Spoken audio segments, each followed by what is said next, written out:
அகத்தியர் பூசித்த சுந்தர விடங்கர் நாகப்பட்டினம் அறந்தாங்கி சங்கர். தல வரலாறு புண்டரீகர் என்னும் முனிவர் கண்ணுவரின் ஆலோசனைப்படி முக்தி வேண்டி இத்தலத்தில் தவமிருந்தார். அவருக்கு காட்சி தந்த சிவன் முனிவரை தன்னுடன் சேர்த்து அணைத்து கொண்டு முக்தி கொடுத்தார். முக்தியடைபவர்களின் ஆன்மாதான் இறைவனிடம் சென்று சேரும். ஆனால் சிவன் புண்டரீகரின் உடலுடன் காயம் தன்னுடன் ஆரோகணித்து சேர்த்து கொண்டு முக்தி கொடுத்தார். இதனால் சிவன் காயாரோகணேஸ்வரர் என்று அழைக்கப்பட்டார். நாக அரசன் இங்கு சிவனை வேண்டி ஒரு பெண் குழந்தையை பெற்றான். அக்குழந்தை பிறப்பிலேயே 3 தனங்களுடன் இருந்தது. வருந்திய மன்னன் சிவனிடம் முறையிட்டான். தல பெருமை சிவன் மன்னனிடம் சூரிய வம்சத்து மன்னன் ஒருவனால் அவளது தனம் மறையும் என்று அருளினார். சில காலம் கழித்து சாலிசுகன் என்னும் மன்னன் இத்தலத்திற்கு வந்தான். அவனை கண்ட நாக அரசன் மகளின் 3வது தனம் மறைந்தது. மகிழ்ந்த நாக அரசன் அவனுக்கே தன் மகளை திருமணம் செய்து வைத்தான். அதன் பின்பு சாலிசுகன் இங்கு சிவனுக்கு பல திருப்பணிகள் செய்தான். நாக அரசன் பூஜித்ததால் இத்தலம் நாகை காரோணம் என்று பெயர் ஏற்பட்டது. சுந்தர விடங்கர் இந்திரனுக்கு உதவி செய்த முசுகுந்த சக்கரவர்த்தி அவர் பூஜித்த 7 லிங்கங்களை பெற்று 7 தலங்களில் வைத்து பூஜித்தார். மிகச்சிறிய லிங்கமாக இருந்ததால் விடங்கலிங்கம் என்று பெயர் பெற்றது. இத்தலங்கள் சப்தவிடங்க தலம் எனப்படுகிறது. இதில் இத்தலமும் ஒன்று. இங்குள்ள லிங்கம் மிகுந்த அழகுடன் கோமேதகத்தால் செய்யப்பட்டதாக காட்சியளிக்கிறது. எனவே இவரை சுந்தர விடங்கர் என்று அழைக்கிறார்கள். சிவன் சன்னதிக்கு வலப்புறம் தியாகராஜர் தனிச்சன்னதியில் இருக்கிறார். பெரும்பாலான கோயில்களில் தியாகராஜரின் முகத்தை மட்டுமே தரிசிக்க முடியும். இத்தலத்தில் வைகாசி விசாக விழாவின் போதும் மார்கழி திருவாதிரையன்றும் சுவாமியின் வலது கை மற்றும் பாதத்தை தரிசிக்கும்படியாக அலங்காரம் செய்கிறார்கள். இந்த 2 நாட்கள் மட்டுமே தியாகராஜரின் இந்த கோலத்தை தரிசிக்க முடியும். விழாவின் போது இவர் அலை போல முன்னும் பின்னுமாக வீசியவாறு நடனமாடி வருவார். இந்த நடனத்திற்கு பாராவாரா நடனம் என்று பெயர். நீலாயதாட்சி இத்தலத்தில் அருளும் அம்பிகை கடல் போல அருளுபவளாக இருக்கிறாள். இதை உணர்த்தும் விதமாக இவளது கண்கள் கடல் நிறத்தில் நீல நிறமாக இருக்கிறது. எனவே இவள் நீலாயதாட்சி என்று அழைக்கப்படுகிறாள். கருந்தடங்கண்ணி என்றும் இவளுக்கு பெயருண்டு. இவளுக்கு தனி கொடிமரத்துடன் கூடிய சன்னதி இருக்கிறது. அம்பிகை இத்தலத்தில் திருமண பருவத்திற்கு முந்தைய கன்னியாக யவ்வன பருவ கோலத்தில் காட்சி தருகிறாள். எனவே ஆடிப்பூர விழா இங்கு வெகு விமரிசையாக நடக்கிறது. இவ்விழாவின் போது முழுதும் பீங்கானில் செய்யப்பட்ட ரதத்தில் அம்பாள் வீதியுலா செல்வது சிறப்பு. இவளது சன்னதி தேர் போல அமைக்கப்பட்டிருக்கிறது. இவள் கன்னியாக இருப்பதால் சிவன் அவளுக்கு பாதுகாப்பாக நந்தி தேவரை அனுப்பினார். அவரோ தான் எப்போதும் சிவனை தரிசிக்க விரும்புவதாக கூறினார். எனவே சிவன் அவரிடம் அம்பாளிடம் இருந்து கொண்டு தன்னையும் தரிசிக்கும்படி கூறினார். இதன் அடிப்படையில் அம்பாள் எதிரிலுள்ள நந்தி தன் கழுத்தை முழுமையாக திருப்பி சிவன் சன்னதியை பார்த்தபடி இருக்கிறது. நந்தியின் இடது கண் சிவனையும் வலக்கண் அம்பிகையையும் பார்த்தபடி அமைக்கப்பட்டிருப்பது சிறப்பான அமைப்பு. எனவே இந்த நந்தியை இரட்டை பார்வை நந்தி என்று அழைக்கிறார்கள். கண் தொடர்பான நோய்கள் நீங்க இந்த நந்தியிடம் வேண்டிக் கொள்ளலாம். பிணத்திற்கு சிவன் மாலை கோயிலுக்கு அருகில் யாராவது இறந்துவிட்டால் நடையை சாத்தி விடுவது வழக்கம்.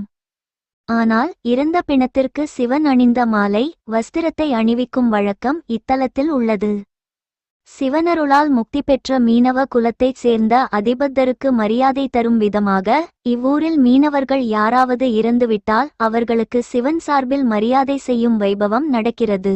இறந்தவரின் உடலை இங்கு கோயிலுக்கு முன்பாக வைத்து விடுகின்றனர். அப்போது சிவன் சன்னதியை அடைக்காமல் அவருக்கு அணிவித்த மாலை வஸ்திரம் ஆகியவற்றை பிணத்திற்கு அணிவித்து தீர்த்தம் கொடுக்கின்றனர். கோயில்களில் திருவிழாவின் போது சுவாமி மாடவீதிகளை சுற்றிவிட்டு கோயிலுக்கு திரும்பிவிடுவார்.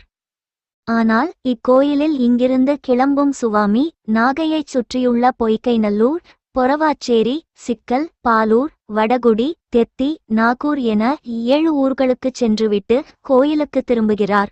சாலிச மகாராஜா இந்த 7 தலங்களில் சிவபூஜை செய்த பின்பு சிவன் இங்கு திருமண கோலத்தில் காட்சி தந்தார். இதன் அடிப்படையில் சுவாமி 7 ஊர்களை சுற்றி வருகிறார். மோகினி புறப்பாடு சிவன் கோயில்களில் பிரதோஷத்தின்போது சிவன் ரிஷப வாகனத்தில் செல்வது வழக்கம்.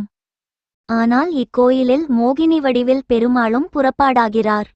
தேவர்களும் அசுரர்களும் அமுதம் கடைந்தபோது மகாவிஷ்ணு மோகினி வடிவில் வந்து அமுதம் பரிமாறினார். அப்போது தேவர்கள் பார்க்கடல் விஷத்தை அருந்திய சிவனை வணங்காமல் அமுதத்தை அருந்திவிட்டனர். இதற்காக தங்களை மன்னிக்கும்படி சிவனிடம் வேண்டினர். அவர் தேவர்களை மன்னிக்கும் விதமாக நந்தியின் மீது நடனமாடினார். இந்த நடனம் பிரதோஷ வேளையில் நிகழ்ந்தது. பிரதோஷ வேளைக்கு முன்பாக பெருமாளின் மோகினி அவதாரம் நிகழ்ந்ததால் பிரதோஷத்தன்று மோகினி வடிவில் பெருமாள் புறப்பாடாகிறார். இவர் பிரதோஷத்தின் போது மட்டுமே தரிசிக்க முடியும். மற்ற நாட்களில் சிவனின் மூலஸ்தானத்திற்குள் வைத்துவிடுகின்றனர். தசரதர் வழிபட்ட சனீஸ்வரர் ரோகிணி நட்சத்திற்குள் பிரவேசிக்கும் காலத்தில் ரோகிணி சகடபேதம் என்னும் பஞ்சம் உண்டாகும். அயோத்தியை ஆட்சி செய்த தசரதர் தனது நாட்டில் இந்த பஞ்சம் உண்டாகப் போவதை அறிந்தார். எனவே நாட்டு மக்களின் நலன் கருதி அவர் சனீஸ்வரனை எதிர்த்து போரிடச் சென்றார். அப்போது சூரிய பகவான் அவரிடம் சனியை வெல்வது எளிதல்ல என்றும் அவரை எதிர்ப்பதை விட பணிந்து வணங்குவது நல்லது என்றும் அறிவுரை கூறினார். அதன்படி தசரதர் இங்கு சிவனை வழிபட்டு சனீஸ்வரரின் பார்வையிலிருந்து தப்ப அருளும்படி வேண்டினார். சிவனின் ஆணையால் சனீஸ்வரர் தசரதருக்கு காட்சி தந்தார். அவரிடம் தன் நாட்டில் பஞ்சம் ஏற்படாதிருக்க அருளும்படி வேண்டினார். சுயநலமின்றி நாட்டு நலனுக்காக தன்னையே எதிர்க்க துணிந்த தசரதனைக் கண்டு மகிழ்ந்த சனீஸ்வரர் அவரை பாராட்டியதோடு பஞ்சம் ஏற்படாமல் அருளினார். இவர் தசரதரின் வேண்டுதலுக்காக இங்கேயே எழுந்தருளினார். இவருக்கு அருகில் நவக்கிரக மண்டபத்திலுள்ள கிரகங்கள் அனைத்தும் சிவனை பார்க்கும் விதமாக மேற்கு நோக்கியிருக்கின்றன. தங்க மீன் அதிபத்தர் என்னும் சிவபக்தர் இவ்வூரில் வசித்து வந்தார். மீனவரான அவர் இத்தல சிவன் மீது அதீத பக்தி கொண்டிருந்தார். தினமும் மீன் பிடிக்கச் செல்லும் அவர் முதலில் கிடைக்கும் மீனை கடலில் வீசி சிவனுக்கே அர்ப்பணம் செய்துவிடுவார். ஒரு கட்டத்தில் இவரது பக்தியை சோதிக்க எண்ணிய சிவன் கடலில் ஒரு மீன் மட்டுமே கிடைக்கும்படி செய்தார். ஆனாலும் அதிபத்தர் அந்த மீனை சிவனுக்கே படைத்தார். வறுமையில் வாடினாலும் அதிபத்தர் தனது பக்தியை சற்றும் விட்டுக் கொடுக்கவில்லை. ஒரு சமயம் மீன் பிடிக்கச் சென்ற அதிபத்தருக்கு கடலில் ஒரு தங்க மீன் கிடைக்கச் செய்தார் சிவன். உடனிருந்த மீனவர்கள் அதனை கடலில் போட வேண்டாமென தடுத்தனர். ஆனால் அதிபத்தர் அதை கடலில் வீசிவிட்டார். அவரது பக்தியை மெச்சிய சிவன் அம்பிகையுடன் காட்சி கொடுத்து முக்தி கொடுத்தார். இவர் நாயன்மார்களில் ஒருவராகும் அந்தஸ்தை பெற்றார். அதிபத்தருக்கு இக்கோயிலில் சன்னதி இருக்கிறது.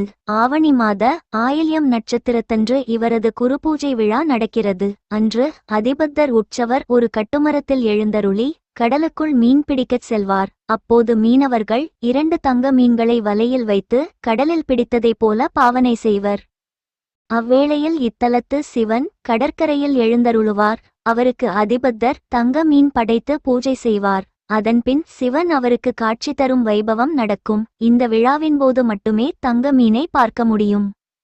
அழுகுனி சித்தர் பீடம் ஏதாவது ஒன்று கிடைக்க வேண்டுமென்றால் குழந்தைகள் அழுது அடம்பிடித்து பெற்றோரிடம் எளிதாக பெற்றுவிடுவர். இதைப்போலவே தனக்கு முக்தி கிடைக்க எண்ணிய சித்தர் ஒருவர் உலகத்தின் அன்னையான அம்பிகை நீலாயதாட்சியிடம் அழுது பெற்றுள்ளார். இதனால் இவர் அழுகுனி சித்தர் என்றே பெயர் பெற்றார்.